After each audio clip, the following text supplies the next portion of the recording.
Bonjour, bienvenue dans cette nouvelle vidéo. La phrase qui m'a touché se trouve dans le psaume 81, verset 7. J'ai déchargé tes épaules du lourd fardeau et tes mains ont laissé le lourd panier. Alors le lourd panier, eh bien, il fait allusion à l'Égypte où les Israélites devaient porter des charges et donc nos mains ont laissé tomber ce lourd panier. Et ça me faisait penser au lâcher-prise, où lorsque nous avons le lourd panier en main, nous ne savons rien recevoir. Mais lorsque nous laissons le lourd panier, eh bien nous sommes déchargés de toutes ces briques à transporter et notre vie devient légère. Alors merci Seigneur. Et donc là, pour vous partager une expérience, eh bien là, il n'y a pas très longtemps, en fait, j'allais à une retraite et donc j'avais eu la chance déjà, qui n'était pas donnée d'avance, qu'une personne avait proposé de venir me chercher à la gare de Saint-Sulpice. Et normalement tout allait bien, la personne m'avait écrit que jusqu'à 18h45 c'était ok pour venir me chercher et qu'après ça ne conviendrait plus. Et donc après ça veut dire que j'aurais dû soit faire 12 km en stop, soit le faire à pied, enfin me débrouiller. Et normalement il n'y avait pas de souci puisque mon train était censé arriver à 18h10. Mais voilà que sur le chemin à Persan-Beaumont, le train s'arrête et on entend, avec le train on devient des très bons chrétiens, hein, c'est très bon pour la foi, et donc le contrôleur annonce un retard indéterminé. Alors je dis Alléluia. Et donc j'ai dit oula, il y a 30 minutes de moula plus ou moins pour le retard. Je dis Seigneur, qu'est-ce que je fais? De toute façon il n'y a pas grand chose à faire. Et donc je commence à prier, je dis Seigneur, dans le nom de Jésus, merci que tu gères l'horaire, alors soit tu vas t'arranger pour qu'on soit à 18h45, ma solution préférée, soit tu vas t'arranger que je ferai du stop. Mais finalement, je veux dire, c'était plutôt une expérience de confiance, où je me suis dit oui, ça va s'arranger, de toute façon j'arriverai. Hein. C'est vrai que le risque n'était pas grand, au pire 12 km à pied, ça use les souliers. Et donc, à un moment, la dame qui était assise en face de moi, qui elle commençait à s'impatienter, à s'énerver, alors que moi je restais encore relativement calme, vu que nous n'étions pas encore dans les temps limites, elle me propose, si vous voulez, on pourrait prendre un taxi, mais pour moi je me dis, oulala, Persan-Beaumont, Saint-Sulpice, ça c'est au moins 50 €, même si on divise par deux. C'est pas un très bon deal, donc je continue à prier, et j'ai l'impression, évidemment je peux me tromper, mais que j'ai, comme le Seigneur me dit, ne t'en fais pas, tout s'arrangera. Donc je lui dis, écoutez, je peux me tromper, mais j'ai prié, je pense que le train, il arrivera à 18h45. Elle me regarde un peu d'un air ahuri, en disant, ouais, mais quand même, c'est toujours le même, avec la SNCF, nanana, et je fais ce trajet régulièrement, blablabla. Et donc, non, ne vous en faites pas. Eh bien, j'ai vraiment été étonné moi-même, mais subitement, le train a redémarré et il est arrivé à Saint-Sulpice à 18h45. Alors, merci Seigneur, que tu gères l'horaire à la seconde près. Et là, il y a tout un apprentissage, évidemment, que j'ai difficile. Hein, c'est très facile de parler du sujet après coup, et plus difficile à vivre dans le moment. Mais il y a vraiment un apprentissage qu'en fait, le Seigneur, ou si vous n'êtes pas chrétien, la vie vous offre souvent ce que vous avez besoin quand vous avez confiance dans la vie. Il y a une phrase qui m'a fort interpellé, qui est une sagesse asiatique, je crois, et qui est « Pour tout avoir dans la vie, il faut désirer ce que nous avons plutôt que ce que nous n'avons pas. » Et donc là, par exemple, finalement, je désire aller à ces retraites. Et donc, finalement, j'ai plein de joie à cause de ça. Et quelque part, certains pourraient dire « Ouais, ce sont des petits commencements, ce sont des petits groupes ou quoi », mais je suis content avec ça. Et donc, c'est évidemment une façon d'être plus heureux dans la vie. Alors, l'inverse du lâcher-prise, c'est évidemment le contrôle.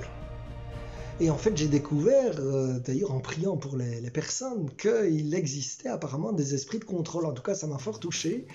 Parce que alors que je sentais des gens stressés et peu réceptifs à la prière, eh bien, à un moment, j'ai dit Seigneur, qu'est-ce que je dois faire? Et j'ai vraiment reçu ce truc, prie contre des esprits de contrôle. Et j'ai vraiment vu la différence. Une fois que j'ai commencé à prier, à lier dans le nom de Jésus ces esprits de contrôle, eh bien, les gens se détendaient, devenaient réceptifs. Et donc, j'ai dit merci Seigneur. Et ça m'apprend même sur moi-même, hein, que parfois j'ai aussi des soucis avec le contrôle. Alors il y a aussi la parole auquel je pensais, celle des alcooliques anonymes. Hein. Seigneur, donne-nous la sérénité pour accepter les choses que je ne peux pas changer, le courage pour changer les choses que je peux et la sagesse pour savoir la différence. Et je pense qu'en fait dans lâcher prise, il y a ça aussi.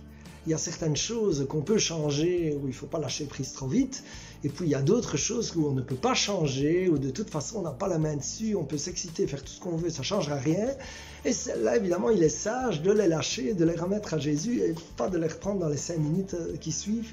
Ce qui, je vous rassure, m'arrive souvent. Alors, j'ai trouvé sur Internet d'ailleurs quelques ressources, comment pouvoir lâcher prise plus facilement. Alors, certaines m'ont parlé, c'est-à-dire, par exemple, enrichissez-vous en rencontrant beaucoup de gens, sortez de vos habitudes. Et donc là, maintenant, je suis dans un groupe de parole là, avec une coach, et en fait, ça me fait beaucoup de bien. Je rencontre des nouvelles personnes et en fait, j'enrichis et donc ça m'aide à lâcher prise. Je dis, ok, il y a peut-être des personnes qui ne veulent pas de moi, mais il y en a d'autres où j'ai vraiment des relations chouettes. Et donc, tout ça m'aide à dire au Seigneur, finalement, tout est bien, tout est bon. Moi, ce qui m'a aussi touché d'ailleurs, moi qui aime bien d'avoir des relations, c'est qu'en fait, lorsqu'on fait confiance aux autres et qu'on lâche prise quelque part et qu'on se montre sa vulnérabilité, c'est ce qui crée du lien. Et ce qui crée ce lien, justement, remplit, et ça nous remplit mutuellement. Et là, je pense à une expérience, justement, dans ce cercle de parole, où vraiment nous avons eu un magnifique moment d'échange lorsque nous étions en partage avec une personne, à partager justement sur la difficulté de sortir nos émotions. Et vraiment, nous sentions une connexion parce que nous avons eu le courage et la vulnérabilité d'expliquer ce que nous vivions par rapport à ça.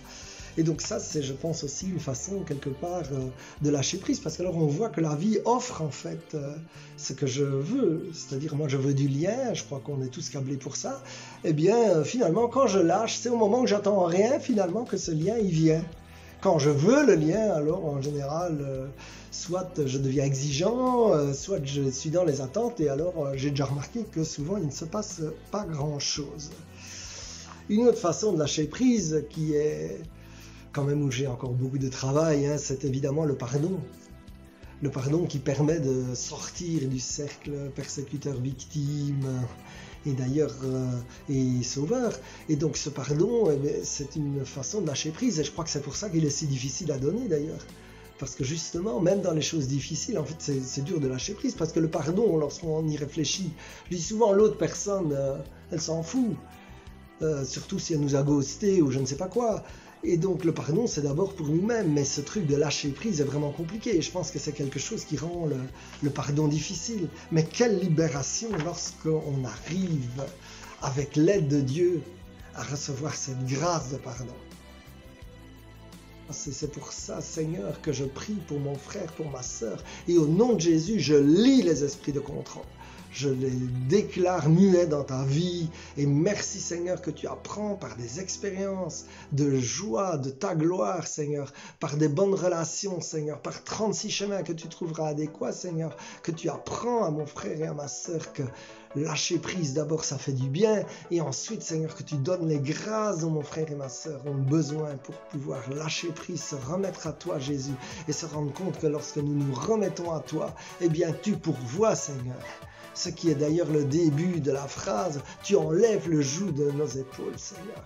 Et tu as dit dans ta parole, Jésus, que ton joug était léger. Alors tu nous mets un joug léger que nous portons dans la joie avec toi, Seigneur, et que nous ne portons plus seuls par nos propres forces. Sois béni, mon frère, ma sœur. Amen, amen, amen.